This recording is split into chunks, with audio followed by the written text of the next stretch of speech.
પોરબંદરના ઘેડ વિસ્તારમાં જળબંબાકારની સ્થિતિને લઈને ઇમરજન્સી સેવાઓ પણ પ્રભાવિત થતી જોવા મળી હતી. પોરબંદરના ગરેજ ગામે 108 એમ્બ્યુલન્સ પહોંચી ન શકી. ગરેજ ગામે દર્દીને લેવા જતી એમ્બ્યુલન્સ ચીકાસા ગામથી પરત ફરી હતી. તો અનેક પંચાયતોના રસ્તાઓ જળમગ્ન બનતા ગામડાઓ સંપર્ક વિહોણા બન્યા છે. તો અહીંયાથી વાહન વ્યવહાર પણ ઠપ થતો જોવા મળ્યો હતો.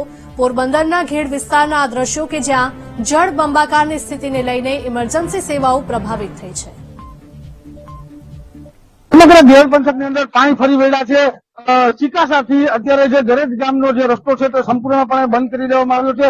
ઉપરવાસના જે પાણી છે બારા બંધ થતાની સાથે અત્યારે ઘેડ પંથકમાં પાણી ફરવાનું શરૂ થયું છે.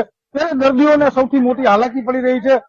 દર્દીઓને જે લેવા માટે 108 જતી હતી તે અત્યારે પરત ફરી છે અને ત્યાં પહોંચી ના શકી. પાણીનો પ્રવાહ એટલો મોટો છે કે ત્યાં 108 ને પહોંચવી મુશ્કેલ બની હતી. આપણી સાથે જે 108 છે તેમના ડ્રાઈવર છે, ડ્રાઈવરને પૂછવાના પ્રયાસ કરશું. શું કહેશો વડીલ? આગળ જતા હતા ગરેજ ગામે દર્દીને લેવા, શું હતું? છાતીમાં દુખતું હતું, પેશન્ટને દર્દીને લેવા જતા હતા પીએચસીએ. તો હાલ આ પાણીનો પ્રવાહ વધુ છે એટલા માટે અહીં અમે રાખી દીધી છે. સામેથી એ લોકો આવવાનો પ્રયાસ કરી રહ્યા છે. હવે એટલે એને લઈને હોસ્પિટલ અમે પહોંચી. દર્દીને જે મુશ્કેલી છે તમને અત્યારે 108 અંદર પાણીમાં તમે નાખી હતી, કઈ રીતનો પાણીનો પ્રવાહ હતો?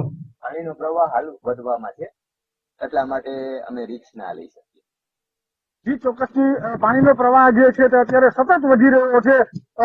ખાડા સુધીનું જે તળિયા સુધીનું જે પાણી હતું અત્યારે 1 થી 1.5 ફૂટની અંદર 1 કલાકની અંદર આ પાણી વધી ચુક્યું છે.